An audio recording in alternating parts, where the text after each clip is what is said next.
첫 여성 게스트야. 통일부 장관 중 여성 없었죠?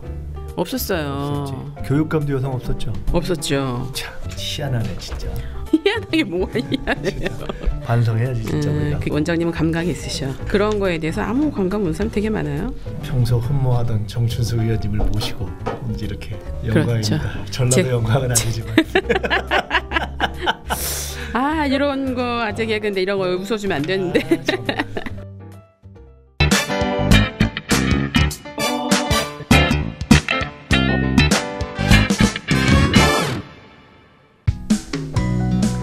안녕하십니까. 민주연구원의 공부하는 대담 민주공대. 지난번에는 박범계 의원님 오셔서 민주법대였는데 오늘은 또 정춘수 의원님이 오셔서 갑자기 민주여대가 생각이 나는데 계속 아재기구로 하면 안 되는데. 그렇습니다. 최근에 청와대 국민청원이 문재인 정부 이후에 만들어졌죠. 국민이 물어보면 정부가 답한다. 청와대가 답한다.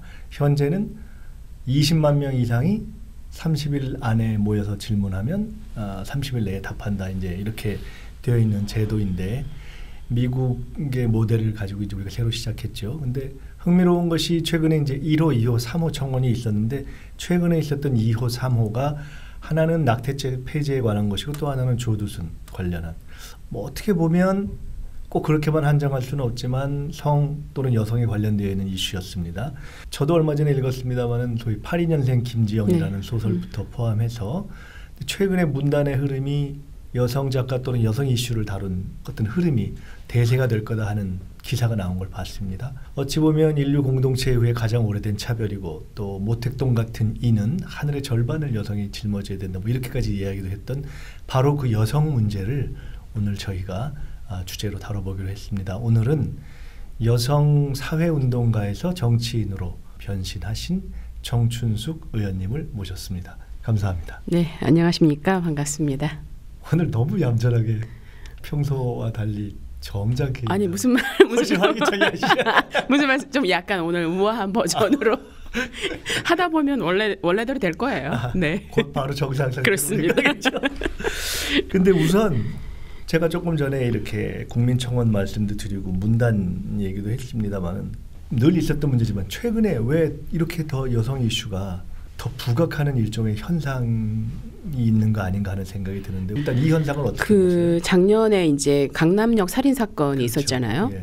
그 강남역 살인 사건을 보면서 많은 여성들이 남의 문제라고 생각을 안 하고 나의 문제로 받아들이게 된 겁니다. 나는 굉장히 재수가 좋아서 살아남은 사람이다. 그러면서 이제 여성 폭력 문제나 여성 문제 전반에 대해서 굉장히 훨씬 더 많이 각성이 되게 됐고요.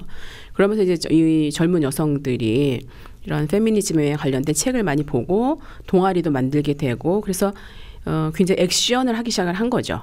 제가 일했었던 한국여성의 전화 이런 곳에도 아주 젊은 여성들이 굉장히 많습니다. 그래서 그동안에 있었던 여성에 대한 차별이나 폭력 문제를 굉장히 많다는 거는 특별히 그것도 작년 이후에 아주 폭발적으로 예. 그래서 새로운 페미니즘의 전성기가 온 게 아니냐 그렇게 보고 있죠. 개인적으로 먼저 말씀을 조금 저희가 소개를 드리면서 시작을 해야 될 것 같아요. 지금 말씀하셨지만 한국 여성의 전화 24년 예. 거의 청춘을 다 마치신 거네요. 그렇습니다. 시작한 게 그럼 몇 살이신 거예요? 제가 30살 때 시작을 했죠. 네. 24년 하시고 가정폭력방지법 그 97년도에 제정됐을 때 거기에도 앞장을 서셨어요. 네. 운동가로서 국회에 들어온 경우 많지요. 지금도 국회에 많이 있는데 그러나 또 남다른 점이 있을 것 같은데 핵심적인 이유 그다음에 운동가 시절과 국회의원이 됐을 때의 차이 그다음에 보람? 네. 후회는 없는지 굉장히 여러 가지를 한꺼번에 물어보십니다. 한꺼번에 묻는 거죠. 예, 알겠습니다. 뭐 국회의원을 이제 정치권에 들어오게 된 거는 운동하면서 여성 운동하면서 제기한 여러 가지 문제들이 이 정치에 오면 굉장히 변질이 되는 거예요. 그 다음에 이제 2009년 이명박 정부 이후에 사실은 정책이 문제가 아니라 정치가 문제다 이런 생각을 되게 많이 하게 됐습니다. 예를 들면 좋은 정책을 내도 정치권이 제대로 움직이지 않으니까 이상하게 변질되거나 제대로 작동하지 않는 거를 많이 보게 되면서 2015년 1월에 이제 임기도 마치게 됐고 특별히 다른 인생의 계획이 없어서 정치를 인생의 결정은 순간적으로 이루어져요. 그렇습니다. 그리고 주변에서 이제 너는 거기 정치에 맞는 것 같다 이렇게 또 격려 많이 해주셔서 이제 시작을 뭐 해야겠구나 생각을 해서 이제 하게 된 거고요. 여성운동 할 때하고 좀 다른 점은 훨씬 더 책임이 많아지는 것 같은 그런 느낌. 네. 그래서 우리가 주장하는 것뿐만 아니라 이제는 구체적인 대안을 내고 그것을 내가 생각하는 어떤 목표를 이루기 위해서 프로세스를 밟아야 되잖아요. 과정을. 이런 부분에서 굉장히 차이가 있고 뭐 후회는 없죠. 이게 종합적으로 보면 잘했다고 생각합니다. 그 아까 여성의 전화가 네. 지금 여성이 급증했다는 거는 그에 대한 상담이 급증했다는 거예요? 아니면 거기에 참여하는 활동하는 사람들. 네. 그리고 다양한 활동을 하고 농구하고 축구하고 이런 여자들 별로 없었거든요.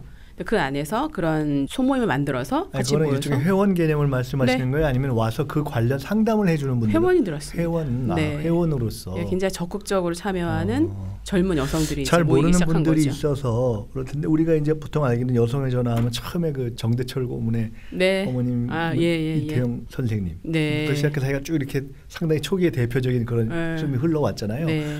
근데 여성의 전화 시절에 24년님 직접 조직 운영만 하시나요? 전화 상담을 직접 하시나요? 저로 얘기하면 상담부 간사로 제가 출발을 해갔고요. 아 그래요? 하루에 정말 6시간씩 상담을 받았고요. 24년 내내 6시간을 받은 건 아닌데 물론 그러나 엄청 많이 받았습니까? 몇천 건 이상은 받으셨겠네요. 물론이죠. 제가 평생에 받을 상담을 다 받았다 이렇게 얘기합니다. 전화 상담도 했고 면접 상담도 하고 저희 쉼터가 있거든요. 그 전화를 거는 내용이 정해져 있는 건 아닐 거 아니에요. 그렇습니다. 그냥 여성이 거는 전화라면 모든 문제를 다 받나요? 네. 가장 많은 비중이 뭔지 또는 그게 시대에 따라 변하는지 어떻게 돼요? 저희가 아무래도 이제 여성에 대한 폭력 문제를 많이 다루는 이런 기관으로 이제 알려져 있으니까 저희가 이제 1983년부터 시작을 했거든요. 가정폭력, 성폭력 이런 여성에 대한 폭력 문제도 많이 있고 그다음에 뭐 직장 내 폭력 문제라든지 성희롱이라든지 그리고 그 외에 여러 가지 삶 자체에 대한 상담 하여튼 다종다양합니다. 역으로 얘기하면 특히 80년대 그러니까 여성의 사회 진출이 좀 지금보다 덜했을 때에는 당연히 여성에 대한 폭력이 주가 될 수밖에 없기 때문에 그렇게 시작했을 텐데 그럼 그게 시대의 변화에 따라서 최근에는 비중이 조금 변하는 게 있나요? 사람들의 전화 내용 중에? 비중이 크게 변하진 않는 것이 않아요? 그렇습니다. 가정폭력 피해나 혹은 성폭력 피해가 과거에는 있었지만 드러나지 않았다면 지금은 이제 있는 것들이 드러나기 때문에 여전히 전체 비중은 여성이 느끼는 많습니다. 문제 또 상담이 제일 크네요. 네네. 상담부 간사로 시작하셨어요? 그렇습니다. 혹시 상담하기 이런 거 하셨나요? 그렇지는 않고요. 뭐 저는 학생운동하고 노동운동을 했기 때문에 노동상담을 했죠 제가. 하면서 자연스럽게 그런 실전 상담 그걸 이제 익히시게 됐네. 네. 20몇 년 하시는 동안에 그 전화를 받고 서로 나누고 했던 내용이 아까 이제 저희가 가정폭력방지법으로 다 총괄됐겠지만 법으로 만들어지기 전에도 아주 현실에서 일상에서의 작은 제도 개선들이 상당히 이루어졌나요? 그러기가 상당히 어렵습니다.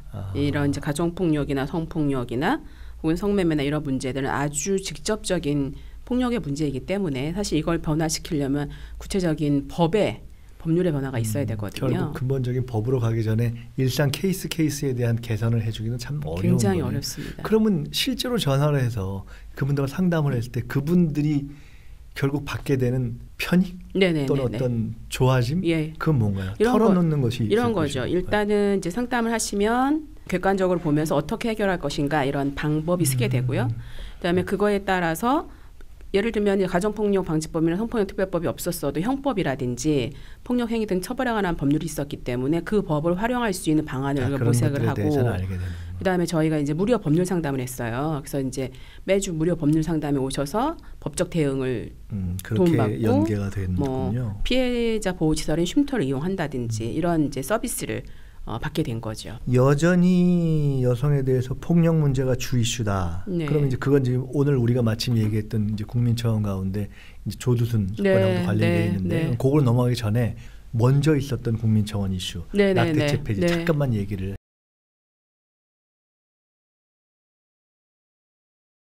이게 사실 찬반 논쟁 또는 어떤 입장을 가지고 이야기하기는 아마 알기로는 지금 예를 들어 당 자체에서도 딱 이 문제에 대해서 정리된 입장을 접근하기는 아직은 조금 시기가 이른 걸로 이렇게 보여지는 것 같아요. 그래서 오히려 좀 담담하고 객관적인 입장에서 도대체 쟁점이 뭔지를 정리해 보는 게 좀 필요할 것 같아요. 낙태죄 폐지라는 게 이 문제를 꽤 오래 다뤘던 헌법적 차원에서 논쟁을 했던 미국도 네. 최근 여론조사를 보면 아직도 팽팽한 것 같더라고요. 그렇습니다. 네. 두자 말자가. 그 전 세계 세계보건기구에 뭐 194개국인가 되는데 그 중에 그냥 조건 없이 풀자. 뭐 이걸 허용하자 네, 하는 네, 것도 네. 네 나라밖에 안 되더라고요. 우선 낙태죄와 관련된 국내법의 현실과 어떤 세계의 흐름에 대해서 한번 말씀해 주시면 무슨 말씀이냐면 우리는 현재 법상 아예 안 된다. 네. 이렇게 이해하는 경우가 있는데 실제는 어떻습니까? 그렇지 형법과 않습니다. 모자보건법이 좀 다르잖아요. 네, 형법에서는 특별한 이유 없이 모자보건법에서 규정하고 있는 내용이 있습니다. 예를 들면 성폭력 피해를 당했다든지, 혹은 뭐 친족 간에 근친간에 이런 문제가 있다든지, 혹은 뭐 구생학적인 문제가 있다든지 이런 부분이 있을 때는 낙태를 할 수 있습니다. 아이가 낳았을 때 본인에게 너무 큰 문제가 있을 경우. 그럴 경우에 이제 낙태를 할 수가 있는데, 형법에 의하면 이 여성이 그런 조건 아닌 상태에서 낙태를 하게 되면 1년 징역을 갖거나 아니면 벌금을 물거나 이렇게 되어 있습니다. 이 여성이나 그 낙태를 해준 의사나. 해외에서는 네. 전면 허용하지 않는 경우에는 네. 쉽게 말해서 제한 허용이라고 본다면 네. 그런 조건부가 조금씩 다른 건가요? 조건이 조금씩 다릅니다. 조건 없이 다 낙태를 허용하는 나라가 한 4나라 정도 있는 걸로 제가 알고 있고요.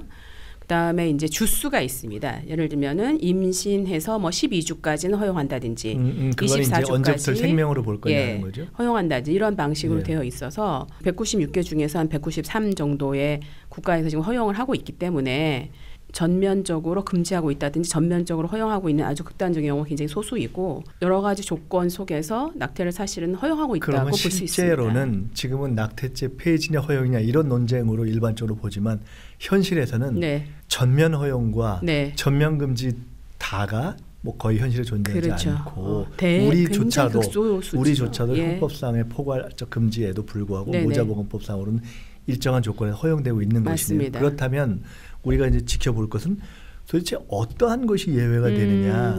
아마 그것이 이번에 이제 조국 수석이 얘기했던 지금까지는 여기서 균형점을 찾았는데 새로운 균형점을 검토해봐야 되는 거냐 그 얘기일 텐데 그거 한두 가지만 조금 더 들어가 볼게요. 큰 논리로서 생명권이 우선이다. 이제 여성에 대한 자기결정권보다는 생명권이 우선이다라고 할 때, 그러면은 현재의 낙태죄 폐지에 반대하는 논거로서 종교를 중심으로 해서 얘기할 때는 지금 현재 있는 것보다도 더 아예 금지 쪽으로 가야 된다는 건가요? 아니면은 더 이상은 논의하지 말자, 어떻게 되는 건가요? 제가 알기로는 일부에서는 현재 허용하고 있는 부분도 다 없애자 이런 얘기가 그런 있고. 아주 이제 강력한 주장도 있고요. 그렇지만 현재 허용하고 있는 것들은 그냥 두고 더 이상 진전하는 걸 하지 말자, 이렇게 이제 입장이 한 2가지 정도로 있는 걸로 제가 이해하고 있습니다. 근데 제가 볼 때는 사실은 이거를, 이 낙태의 문제를 이걸 생명권이냐 여성의 선택권이냐 이렇게 양극단으로 볼 수가 없다라고 생각을 합니다. 이미 완전 허용이냐 완전 금지냐가 아니면 사실은 그 문제는 아니겠죠. 왜냐하면 이 태아의 생명이라고 하는 부분도 엄마하고 같이 연결이 되어 있기 때문에 이 부분을 그렇게 보면 상당히 논의를 진정하기가 어렵다는 거고요. 또 한 가지는 제가 아는 한 대부분의 여성이 좋아서 낙태를 하는 경우는 없습니다. 다 어쩔 수 없는 상황 속에서 인공 임신 중절을 선택을 하게 되기 때문에 그렇게 되는 이유를 판단을 하고 이 부분을 줄여갈 수 있는 방안을 찾아야 된다. 저는 이렇게 생각을 합니다. 그래서 논의 자체를 계속 생명권이냐 선택권 이렇게 가져가는 것 자체가 사실 제가 현실의 문제를 너무 추상적인 수준으로 올리는 그렇습니다. 거네요. 심지어 원치 않는 임신을 한 경우에조차도 원해서 인공 임신을 하기는 어려울 거 아니에요. 여성들에게 주는 고통 굉장히 심하거든요. 그런데 이게 지금 어쨌든 현실에서는 그래서 불법으로 그걸 시도를 하는 경우가 있고 또 먹는 낙태약 뭐 이런 것도 있다고 하는데 그러니까 법에 정해진 틀이 아닌 곳에서 그냥 어쨌든 하는 거잖아요. 맞습니다. 그게 어느 정도나 되는지 또 그 약 자체의 현재로서 부작용이나 위험성은 지금 없나요? 이제 보건복지부나 이런 곳에서 추정하기는 이게 불법이기 때문에 사실은 완벽한 통계라는 게 없습니다. 추정하기는 1년에 한 17만 건 정도 된다 이렇게 얘기를 하거든요. 굉장한 숫자죠. 제대로 일단 실태 파악이 안 되는 이제 추정하게 되는 부분이 하나 있고, 그 먹는 피임약 그게 이제 미프진인데요. 미국에서는 약 7주 정도까지는 낙태를 허용을 합니다. 그런데 이제 그 이후가 되면 자연 유산처럼 하도록 이렇게 지금 이제 이 약이 작용을 하는 건데, 그런데 그 주수가 더 넘어가면 임신 조절이 안 된 상태인데도 모르고 그냥 갈 수도 있고 여러 가지 부작용이 있기 때문에 그 이후에는 쓰면 안 된다 이렇게 얘기를 하고 있고요. 인공 임신 중절로 인한 불법적인 비위생적인 혹은 허가되지 않은 사람이 하는 이런 인공 임신 중절은 여성들의 뭐 생명을 위협을 하죠. 작년에도 뭐 여고생이 인공 임신 중절하는 과정에 숨지기도 하고 불법적이기 때문에 자기가 이후에 뭐 몸조리를 한다든지 이런 걸 전혀 할 수가 그렇겠네요. 없고 그래서 아주 직접적인 당사자가 여성인데 제가 한 2012년 논쟁이 굉장히 심할 때도 토론자로 이제 토론을 가보잖아요. 방송 대담에도 가보고 뭐 토론자로도 가보면 너무 이해할 수 없는 게 여성들이 거의 없습니다. 그 토론회 장에. 네, 그렇죠. 일단은 이게 불법한 일이라서 나타나기 어려운 점도 있고요. 거기서 여성이라는 건 직접 경험을 한 여성 아니 또는 그렇지 않다 하더라도 그 주제를 그럼요. 자기가 어떤 한편에서 논쟁하기가 어려운 네, 그런 부분 굉장히 많이 있고 그렇겠네요. 또 일부러 그 여성들의 목소리를 들어야 하는데 그런 의도적인 노력이 없는 거죠.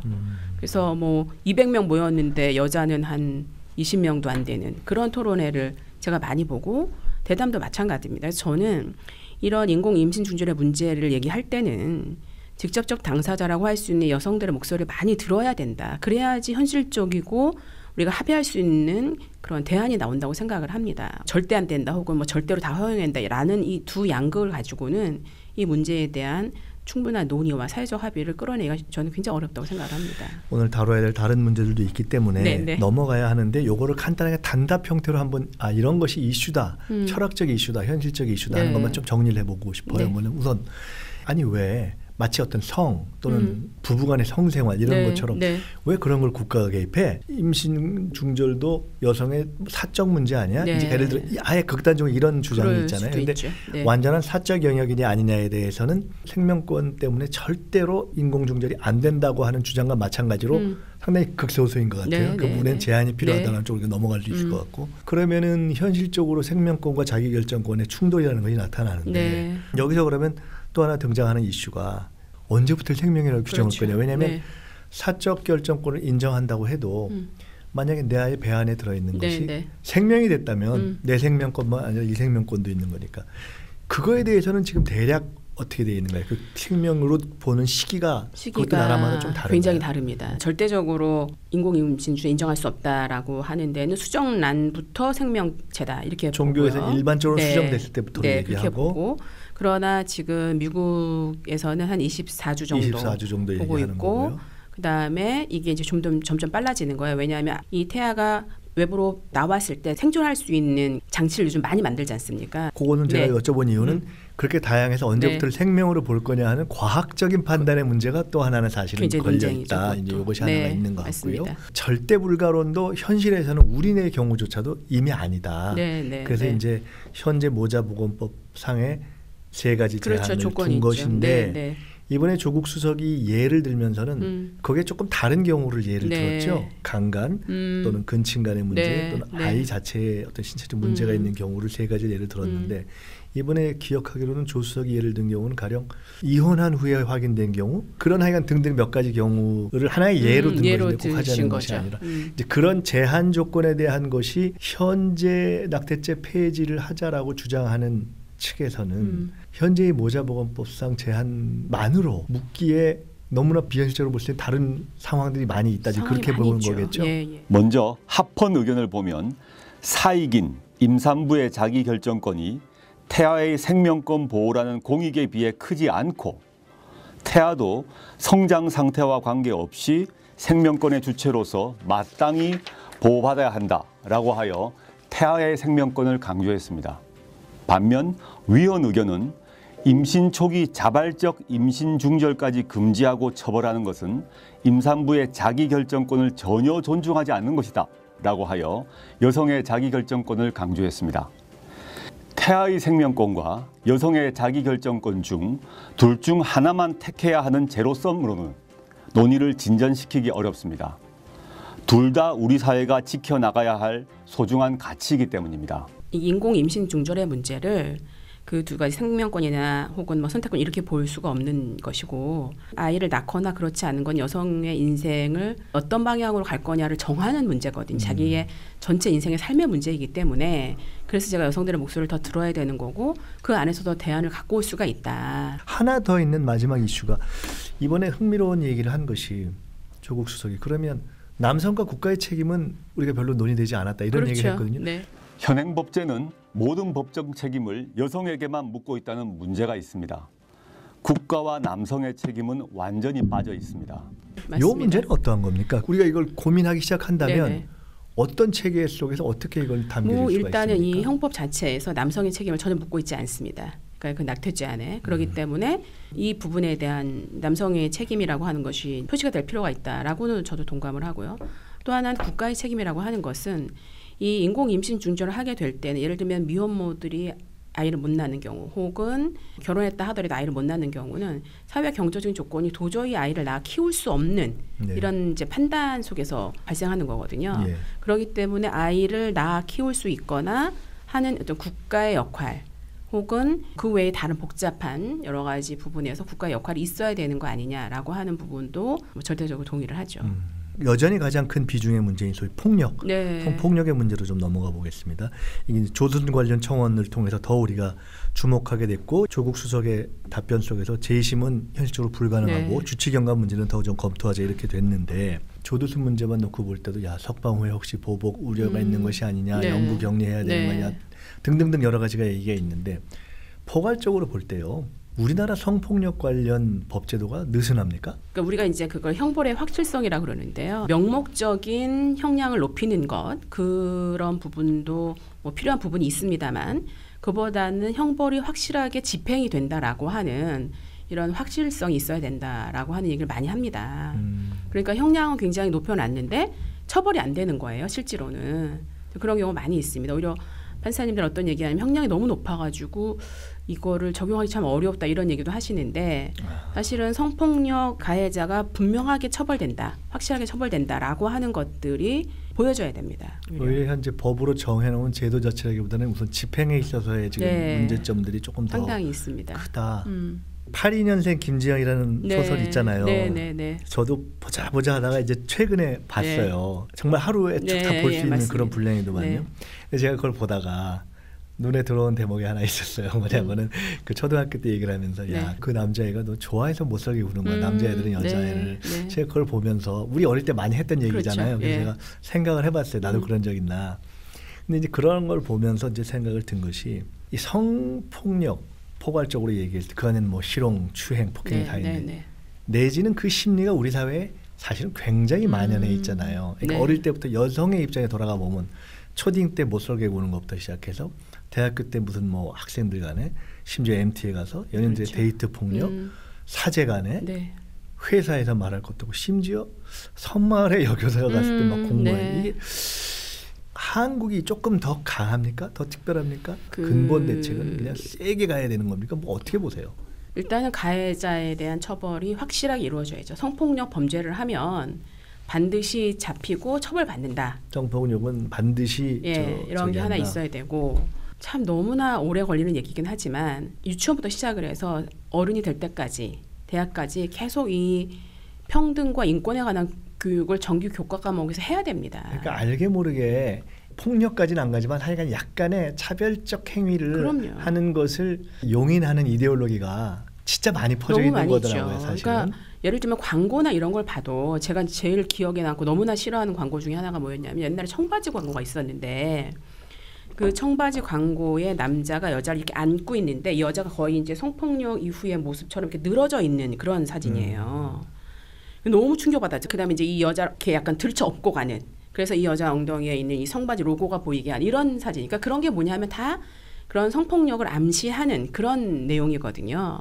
그 외에도 너무 많이 있죠. 우리가 광고라든지 뭐 이런 수많은 캠페인에서 여성을 성적 대상으로 하는 게 너무너무 많이 있기 때문에 알게 혹은 모르게 이런 걸 굉장히 이렇게 쉽게 받아들이는 겁니다. 어떻게 보면 기본적으로 성폭력도 만연한데 거기에는 성폭력을 용인하는 심리의 만연으로부터 사실은 시작하는 것이다. 그러니까 여성을 동등한 인격체로 보면 그렇게 못하죠. 아주 쉽게 제가 어제도 이제 부산 영남 지역 여성 정치 아카데미 갔다 와서 예를 들었는데 러브샷 이런 거 있잖아요. 되게 쉽게 하는데 러브샷 싫어하는 여자 되게 많습니다. 싫어하는 남자도 많아요. 그렇죠. 그런데 그거를 아무렇지 않게 막 하는 거예요. 그리고 강요하고 요즘은 안 그러지만 옛날에는 뭐 브루스 막 추자 그러고 이런 부분들이 사실은 상대방과 내가 동등한 권한을 가지고 인격체라고 한다면 이게 막 강요할 수 없는 거거든요. 그렇죠. 그래서 그런 뭐 잘못된 문화, 그다음에 이제 술 같은 거 굉장히 우리가 관용적이거든요. 그런 문화 혹은 아니 뭐 그렇게 해도 돼 이런 아주 뿌리 깊은 여성에 대한 차별이 사실은 성희롱, 성추행 혹은 뭐 성폭력, 가정폭력, 여성에 대한 폭력으로 나타난다고 저는 봅니다. 결국은 뿌리 깊은 그런 문화 또는 심리의 문제를 아주 미세한 거에 찾아내서 근절하는 교육과 이런 것이 그렇죠. 근본이고 그렇죠. 현실에서 생기는 문제에 대해서는 확실하게 처벌된다라는 그럼요. 것을 이렇게 현실로 보여줘야 된다. 이런 문제도 있잖아요. 근데 소위 2차 피해라는 게 있잖아요. 이게 뭐 예를 들어 한샘에서 얼마 전에 있었던 거기에 결국 그럼요. 여직원이 사직서를 그럼요. 내고 다른 사회적 이슈에 대한 고발의 경우도 그렇지만 특히나 이런 경우에는 고발한 사람이 오히려 좀 비난받게 되는 그런 분위기가 있어서 최근 미국에서는 진짜 뭐 대단한 사람들이 다 나도 당했다 이런 미투 캠페인도 있고 우리나라에서도 예술계에 비슷한 이제 말하기 운동 이런 게 있었잖아요. 일단 이런 소리내서 말하는 이런 것이 갖는 의의가 그렇다면 특별히 크다고 볼 수 있습니다. 있어요. 굉장히 중요하죠. 그러니까 그건 여러 가지 측면에서 중요한데요. 첫 번째는 당사자의 측면에서 말한다는 것 자체는 치유하는 시작이 되는 거고요. 그다음에 사회적으로 봐도 이 당사자가 갖는 힘이 굉장히 큽니다. 당사자가 나도 그런 성추행 경험이 있어 라고 하는 것이 사회적으로 굉장히 공감을 얻거든요. 그렇기 때문에 이런 여성차별이나 성폭력 근절 혹은 가정폭력 근절 운동이 굉장히 어떤 핵심적인 역할을 하게 되기 때문에 그렇게 미투 캠페인 나도 그런 경험 있어라고 하는 캠페인은 굉장히 의미가 있죠. 그래서 올 초에 문단내 성폭력이 굉장히 뭐 이렇게 쭉 해서 이제 그 밝혀졌지 않습니까? 그런 것들이 갖는 그 영향력이 상당한 거죠. 한 가지만 더 이게 조금 그 관련해서 좀 작은 다른 거지만 워낙 민감한 거라 요새 초중고 교사들의 어떤 그런 관련 징계가 막 확 늘었잖아요. 근데 이게 실제가 늘어서 그런 거예요? 아니면 문제 제기가 늘고 노출이 늘어서 그런 거예요? 딱 잘라 말할 수는 없지만 제가 볼 때는 전에도 되게 많았습니다. 저 학교 다닐 때도 너무너무 많거든요. 많았는데 그때는 그게 뭔지를 몰라서 제가 말을 못했어요.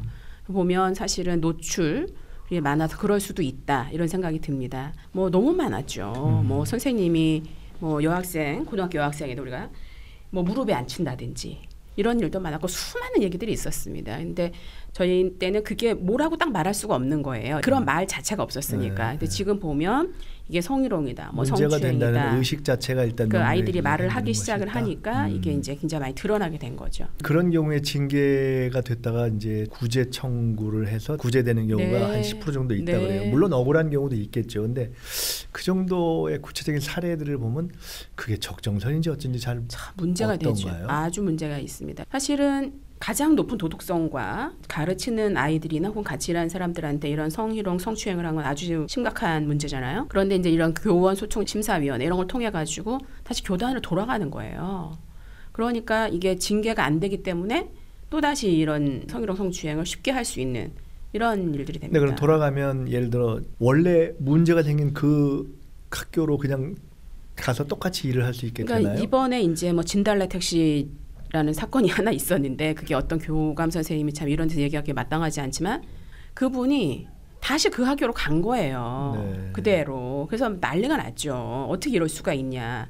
근데 이분의 조건에 맞는 그 지역에 있는 학교가 거기밖에 없어. 거기다 보냈다는 거예요. 그러면 이거는 말이 안 되는 일이 발생하는 거죠. 그리고 제가 옛날에 만났던 그 당사자 중에 한 명은 자기가 초등학교 때 막 성추행을 당했는데 그게 너무너무 지금도 잊혀지지 않는 거예요. 근데 이 사람 찾아본 거야. 다른 학교에서 또 초등학교 선생님을 그대로 하고 있어. 그래가지고 자기가 너무 화가 나가지고 이제 막 이 문제를 막 교육청이나 이런 데 투서도 하고 막 이렇게 했는데 어린 아이들 인격이 형성되는 그리고 우리가 완전히 보호받아야 하고 잘 키워야 하는 이런 아이들한테 이 성폭력, 성추행 막 이렇게 하는 이런 범죄는 외국 같은 경우는 전혀 다시는 교단에 설 수 없게 합니다. 아 그래요? 네. 이걸 실제로 선생님의 경우에 이걸 그런 정도의 의도와 현실 정도는 아니었는데 즉 구제받아 적정하다 하는 케이스들이 그래도 존재는 하지 않겠어요? 있을 수 있겠죠. 있을 수 있겠는데 저는 우리가 이런 수많은 성범죄를 보면 이 피해자와 가해자 사이에서 발생을 하는데 그거를 전혀 몰랐다. 이게 뭐 성희롱, 성추행인지 전혀 몰랐다라고 하는 것은 그렇게 많지 않습니다.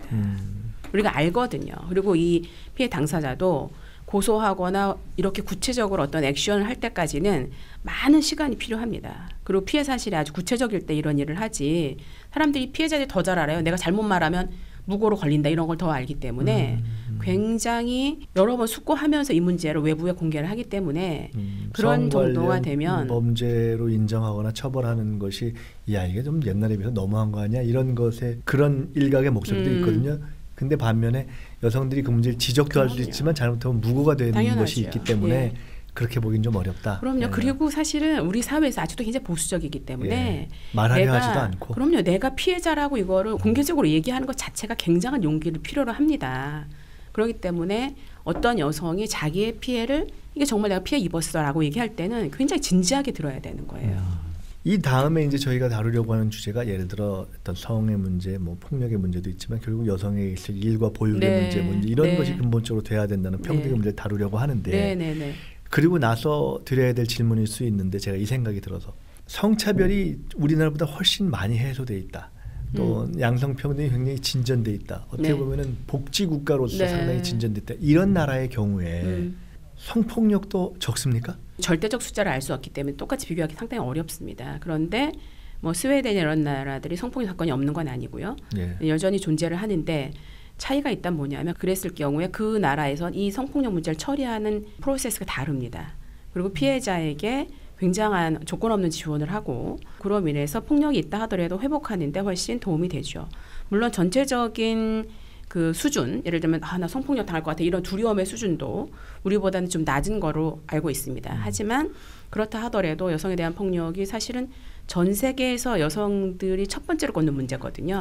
기회가 되면 우리가 소위 지향하고 있는 좋은 사회, 좋은 국가가 됐을 때 남녀의 문제, 성평등의 문제, 특히나 성폭력의 문제는 어떤 연관성을 가지고 그런 것도 한번 통계로 봤으면 좋겠어요. 아마 지금 말씀처럼 좀 낮긴 할 텐데. 좀 낮고 그다음에 적극적 사회의 대응이 틀리고 사회의 대응이 틀리고 피해자도 훨씬 제대로 된 지원을 받고 과에 대한 처벌이 이제 분명하고 이제 이런 우리가 말하는 얘기들이 있는데 뭐 발생하지 않는다. 그렇지는 않고요. 우리보다는 상대적으로는 좀 덜한 지점도 있으나 그 사회에 절대적으로 보면 줄었다고 말할 수 있냐?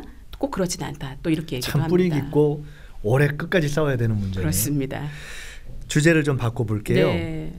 그 결혼이나 육아 이제 이런 걸 통해서 퇴직하는 여성의 숫자가 지금 뭐 181만이다 이런 얘기도 있고 30대 정도로 하면 결혼을 한 여성 중에 3명 중에 1명 정도는 경력 단절이다. 큰 틀로 보면 이 현상의 원인과 대책을 우선 포괄적인 진단부터 좀 해주시고. 원인이야 뭐 임신과 육아와 이런 모든 것이 여성의 책임으로 되어 있기 때문에 그 여성들이 사실 견디지 못하고 경력을 단절할 수밖에 없게 되는 이제 그런 이유고요. 포괄적으로 좀 대안이 있다면 임신, 육아, 출산, 뭐 양육의 문제를 여성의 문제로 만들지 않고 남녀 공통의 문제, 또 가족의 문제 한정하지 않고 또 국가적 차원에서의 문제로 이거를 본다면 이런 경력 단절이 많이 해소가 될 수가 있죠. 또 한 측면으로는 이런 제가 굉장히 놀라운 어떤 걸 봤는데 프랑스에 애를 3명을 낳은 여성이 있었는데요. 그 여성이 이렇게 얘기하는 거예요. 내가 이렇게 애를 많이 낳느라고 내가 도저히 그러니까 2명 낳을 때까지 내가 직장을 다녔는데 3명 내고 4명 내고 도저히 다닐 수가 없었는데 그만뒀다. 그런데 너네가 이렇게 중요한 아이 낳는 일을 위해서 내가 직장을 그만뒀으니 나에게 돈을 달라 이런 얘기를 하는 거예요. 그때 제가 굉장히 놀랐습니다. 어머 무슨 돈을 달래 굉장히 놀랐는데 사실은 지금 그런 얘기가 여러 가지 다른 변형된 형태로 얘기를 하고 있지 않습니까? 뭐 수당을 준다든지 혹은 뭐 출산했을 경우에 돈을 주기도 하고 그런 거 보면 임신, 출산, 육아, 양육의 문제를 어떤 여성의 문제가 아니라 어떤 남성과 함께하고 또 가족의 문제가 아니라 국가적 차원에서 대응해야 되는 문제로 만들어야 하고 또 한 가지는 여성의 보이지 않는 노동에 대해서도 사회적으로 평가하고 그에 대한 대안을 만드는 것. 저는 이런 것들을 해야 된다고 봅니다. 일을 하면서도 아이를 키우기 쉽게 해줘야 되는 것이고 그러기 위해서는 부부나 또는 가정 내에서 남녀 간에도 책임을 공유해야 되고 더 나아가서 가정과 사회도 공유해야 되고 근데 이제 그래도 남편이 좀 더 버니까 저 그만둬야 되는 거 아니냐 하는 문제가 즉 결국 임금 격차의 문제잖아요. 아니, 그러니까 그게 이 가족에서 굉장히 현명한 선택을 한 거예요. 가족으로서는 합리적인 선택이 되는 왜냐하면 거죠. 똑같이 일을 해도 남편은 100만 원 받는데 나는 64만 원, 여자는 64만 원 받으면 그 남자가 일을 하게 되는 거죠. 그 임금 격차의 실태가 어느 정도 돼요? 지금 뭐 공식적으로 우리가 나온 게 여성들이 남성에 비해서 한 63% 정도 받는다 이렇게 얘기하지 않습니까? 그러니까 임금 격차가 지금 뭐 우리는 항상 나쁜 거를 1등하기 때문에 OECD 그거는 많이 받는 남성의 숫자가 많아서 그런 것을 평균에 대해서 그런 거예요? 아니면 거의 동일한 질의 노동, 동일한 시간을 한 경우에도 차이가 많이 나서 두 번째를 그런 얘기하는 거죠. 두 번째 경우를 말씀하시는 그렇습니다. 거죠. 네, 네. 그래서 임금 격차가 워낙 크기 때문에 아무래도 그 가족에서는 남성이 일하는 게 훨씬 유리하니까 남성들이 더 일을 많이 하게 되고 그렇게 되는 거죠. 이 관련한 법안 준비하신다고 말씀드렸는데. 예, 법안들은 준비를 합니다만 네. 공기업들은 훨씬 그게 가능하지만 민간 법안만으로 하긴 참 기업들은 네, 어렵죠. 그렇습니다. 굉장히 어려운 면이 있고요. 또 위반을 했다고 해서 예. 간단하게 처벌한다고 해결할 수 있는 문제가 아니라서 이게 참 그럼 임금 쉽지는 격차에 않습니다. 대한 결국 이걸 줄여나가는 그런 해소에 대한 대책은 세계적으로 보편적으로 좀 공감대를 얻고 있는 대안은 뭐예요, 결국은? 동일노동 동일임금이라고 하는 네. 얘기가 있으나 그게 이제 일률적으로 다 지켜지지는 않지만 최대한 좁혀나가는 방식으로 하고 지금 말씀하신 뭐 그런 경력 단절로 인해서 뭐 육아휴직 갔다 오고 이런 사람들한테도 불이익을 주지 않고 그 네. 부분을 인정을 해주고 그 과정에서 또 재취업할 수도 있게 여러 가지 훈련을 해주고 이런 부분을 많이 하고 있고요.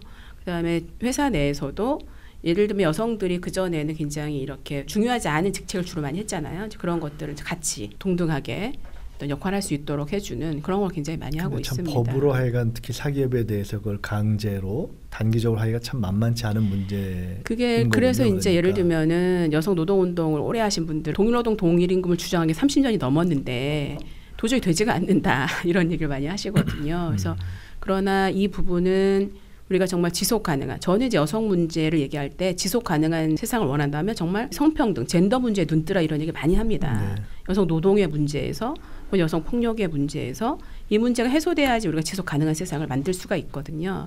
그런 측면으로 이 문제를 접근해야 된다고 생각을 합니다. 조금 다른 질문 하나 네. 드려볼게요.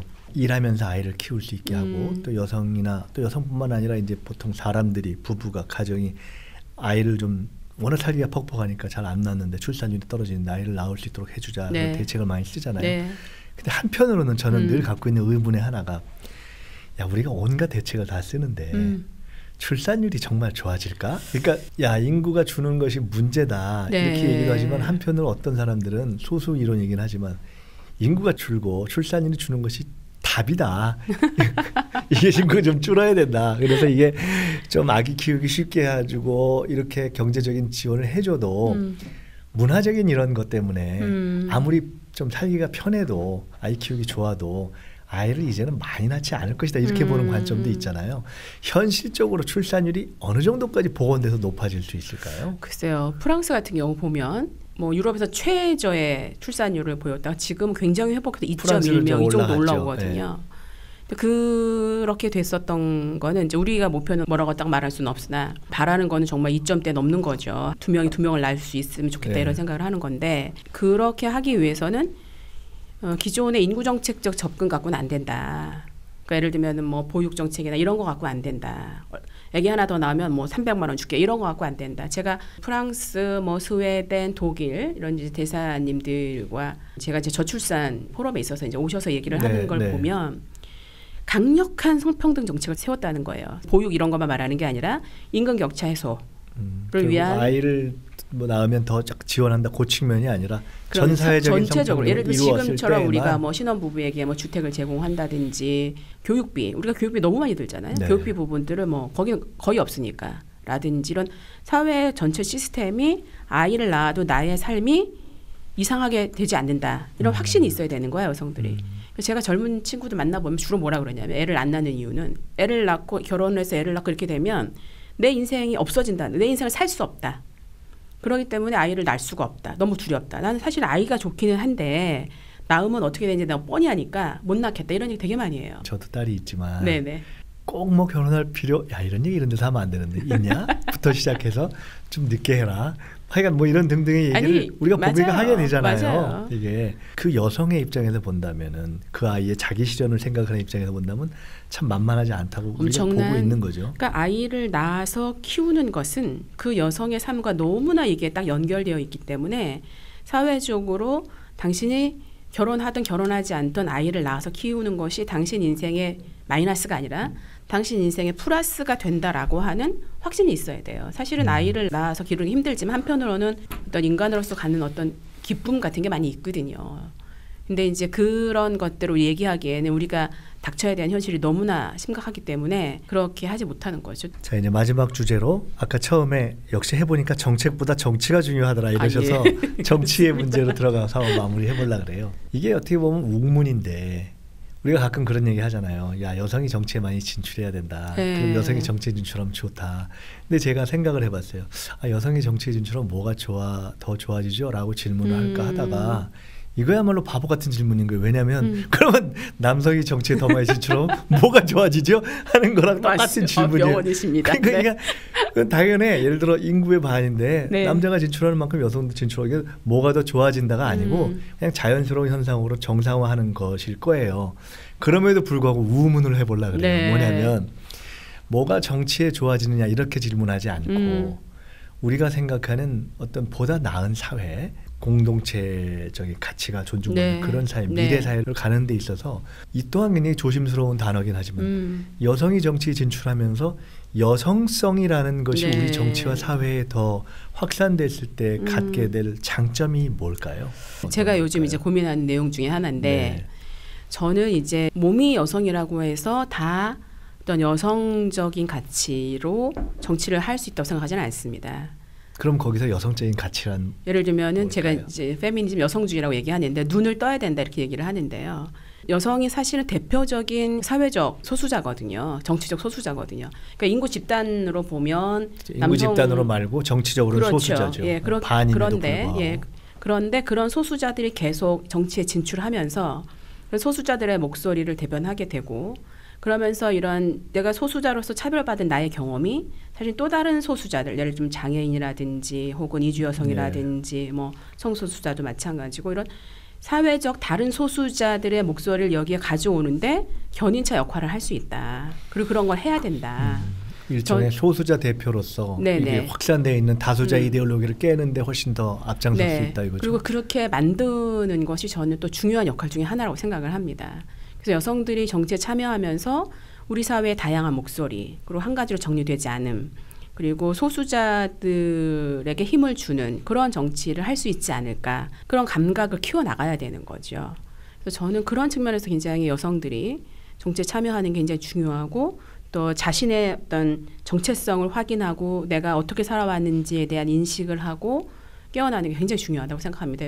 보통 여성들 만나면 다 알고 있어요. 몸으로는. 내가 어떻게 살았는지. 근데 그거를 말로서 표현하고 이게 어디로부터 근거했는지를 조금만 설명을 드리면 아 그래서 내가 이렇게 동네에 가가지고 뭐 노인들 같은 경우도 이제 노인 빈곤 너무너무 심각하잖아요. 그런 소수자의 여러 가지 목소리와 그들의 삶을 정치권에 얘기할 수 있죠. 여성들이 그 모든 소수자의 목소리를 다 할 수 있다고 생각하지는 않습니다. 그래서 저는 이 소수자들이 더 많이 정치에 진출해야 된다고 생각을 해요. 20대 국회 굉장히 안타까운 거는 이 장애인 당사자들이 여기 들어오지 못했거든요. 여성을 포함한 하여간 소수자들의 진출이 더 중요하다. 네, 그렇습니다. 박근혜 대통령이 죽을 쓰면서 그렇죠. 그리고 박근혜 대통령이 네, 네. 이 시절에 오히려 여성의 어떤 인권, 뭐 네, 이런 권리 네. 이런 것들이 더 떨어졌다 지금 네, 통계도 나타나잖아요. 네. 여성 대통령은 그래도 가능할까요? 가능하다고 봅니다. 저는. 박근혜 대통령의 실패는 여성 정치인 전체 실패가 아니고요. 그분이 가지고 있는 뭐 예외적인 굉장히- 것이다. 예, 그럼요. 예외적. 또 그분은 극복해야죠. 여성으로서 대통령이 된 게 사실 아닙니다. 그렇죠. 예. 이걸 좀 여쭤보고 싶었어요. 요새 이제 여성 정치 관련 네. 아카데미 많이 하시잖아요. 네, 네. 그다음에 우리가 이제 당에서 정치 교육 할 적에도 네, 네. 저희 교육연수원하고 같이 민주연구원이 같이 이제 프로그램을 짤 때 네. 제가 여성 또는 성차별, 정치에 있을 성 이것을 꼭 프로그램에 하나 넣었으면 좋겠다. 정춘수 의원님 하셨으면 좋겠다. 제가 사실 의견을 훌륭하십니다. 냈거든요. 그런데 정치인 또는 리더십 또는 청소년 아까도 계속 폭력에 있을 때 근본 문제 교육이다 말씀하셨잖아요. 네.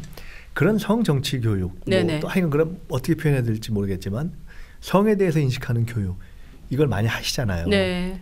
가장 핵심적으로 전달하려고 하는 메시지들이 뭐예요? 이 성평등의 문제는 여성만의 문제가 아니다. 이런 거 많이 전달하려고 합니다. 그리고 그거는 남의 문제가 아니라 당신의 문제다.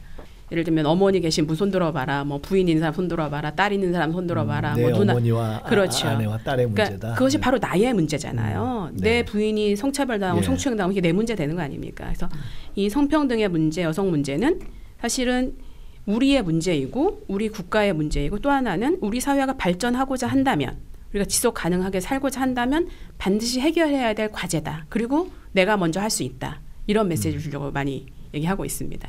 우리가 사실 알게 모르게 하다가 정치한다는 사람들도 말하다가 하여간 성에 관련한 의식이 워낙 오랫동안 굳어있는 게 있으면 말 실수도 하고 막 이런 것들 그렇죠. 있잖아요. 단어 사용도 맞습니다. 그렇고 정치적으로 부적절한 단어라고 흔히 얘기하는 그런 것도 하고.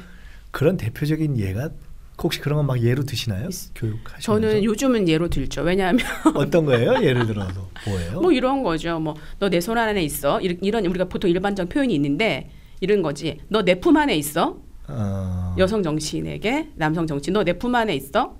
그렇게 얘기해요? 그럼요. 아 그래요? 그래서 저는 어떤 원칙을 세우냐면 그게 언제나 할 수 있는 건 아닌데 저의 동료들이 그런 성희롱적 발언을 할 때 꼭 얘기해 준다. 모르고 하는 무지에 솟아는 경우가 상당히 많으니까. 그 다음에 이제 알고도 하는 사람이 있거든요. 예. 이 걸릴 줄 알아서 이렇게 그건 하면 때려준다 뭐 이런 거 해야 되는 거 아니에요? 그 다음 날 만나서 눈을 딱 마주치고 내가 정말 할 얘기가 있는데 이거 진지한 얘기야. 예. 그래서 얘기를 어제 한 그 일을 그대로 얘기해 줍니다. 예. 그러면 이제 상대방이 내가 이럴 줄 알았어. 이제 이렇게 하면서 받아들이는데 제가 이제 꼭 얘기해야 된다 생각하는 건 뭐냐면 우리가 지난번에 우리 당직자 교육을 할 때 했는데 우리는 민주당에서 제가 이렇게 얘기했어요. 예. 기억해 보시면 그 김대중 대통령께서 이호에서 같이 문패를 같이 다셨거든요. 그렇죠. 그 시대에는 그런 일이 있을 수가 없는 일입니다. 굉장히 진보적인 굉장한 분이에요. 거죠. 네. 그래서 제가 그 문패를 딱 보여주면서 우리는 민주당이다. 더구나 우리가 집권 여당이다. 우리가 새로운 대한민국을 만들 수 있는 그런 힘을 가진 조직이다. 그렇다면 우리는 다른 사람하고 비교하지 말고 우리가 훨씬 더 이런 평등의 문제라든지 지속가능한 대한민국을 위한 고민을 해야 되는데 그 첫 번째가 나는 젠더라고 생각한다. 제가 이렇게 얘기하죠. 그 여성 정치인이 하는 당원과 또는 정치에 대한 교육뿐만 아니라 저희 같은 사람들이 다니면서 할 때도 그 얘기를 꼭 해야 되겠어요. 네. 종종 빼먹고 자주 빼먹고 대부분 빼먹는 것 같아요. 또 반성해야 되겠어요. 네. 사실은 우리는 민주당이다고 얘기할 때 우리의 정체성 중에 굉장히 중요한 것 중에 하나죠. 근데 네. 그것을 꼭 여성 정치인들이 강조하는 것이 아니라 그러니까 정치인이라면 여성과 남성을 네, 강조해야 네, 네. 될 문제다 하는 생각이 드네요. 그러니까 저는 우리 더불어민주당이 예.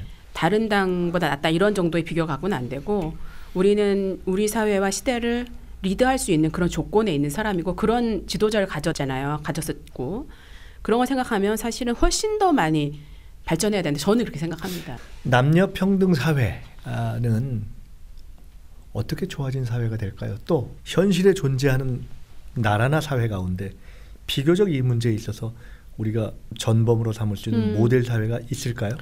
글쎄 뭐 아무래도 북구 유럽이죠. 뭐 스웨덴 제가 이제 한번 가봤는데 아빠들이 다 유모차 밀고 다닙니다. 그렇죠. 예. 그러니까 저는 정말 만약에 그런 성평등이 많이 이렇게 발전한 곳이라고 한다면 예를 들면 제가 굉장히 좋아하는 서울여대 이제 우리 그 사회복지학 교수님이 남자분인데 뭐라고 얘기하시냐면 이 양성평등한 성평등한 사회가 되면 훨씬 남자들이 살기가 좋아진다. 왜냐하면 가계를 책임져야 한다는 짐을 나눠질 수가 있다. 왜냐하면 남녀 임금 격차가 굉장히 줄어들게 되면서 여성들이 노동시장에 많이 참여하게 되잖아요. 그리고 여성들은 자기를 실현할 수 있고 결혼과 이런 그 출산과 양육이 나의 인생의 짐이 아니기 때문에 같이 가족이 누리는 어떤 그런 기쁨이 있습니다. 그런 것을 함께 할 수 있다. 우리나라 남자들이 50대, 60대 되면 외로워지잖아요. 애들하고 얘기도 안 통하고. 그거는 그렇죠. 일밖에 한 게 없어서 그런 거거든요. 그러니까 그렇지 않고 어떤 사람이 가족에 느끼는 어떤 그런 충만함 이런 것들이 가능하다.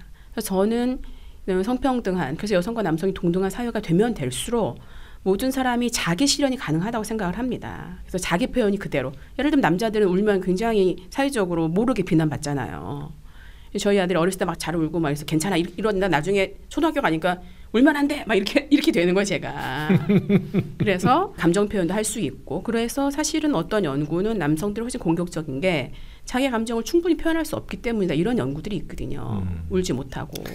그 댁의 남성들, 네. 신랑, 아들 포함해서 그 댁의 남성들은 특별히 교육이 좀 잘 됐나요? 교육과 사회 저절로 교육이 됐죠. 그러니까 다른 집에 비해서 좀 그렇습니다. 많이 개량돼 있어요. 예, 좀 개량되어 있죠. 이게 저절로 교육이 축하합니다. 아니 같이 살려면 어쩔 수가 없습니다. 개량이 되지 않으면 안 되니까. 자. 오늘 참 그 좋은 말씀 많이 들었습니다. 바쁘신 중에 오늘 이렇게 나와주셔서 감사하고요. 제가 청소년 시절이었던 것 같아요. 여자들은 생리라는 걸 하지. 나는 그걸 안 하지. 그때 문득 생각해 보기를 나는 아예 저 사람들, 그 여성이죠.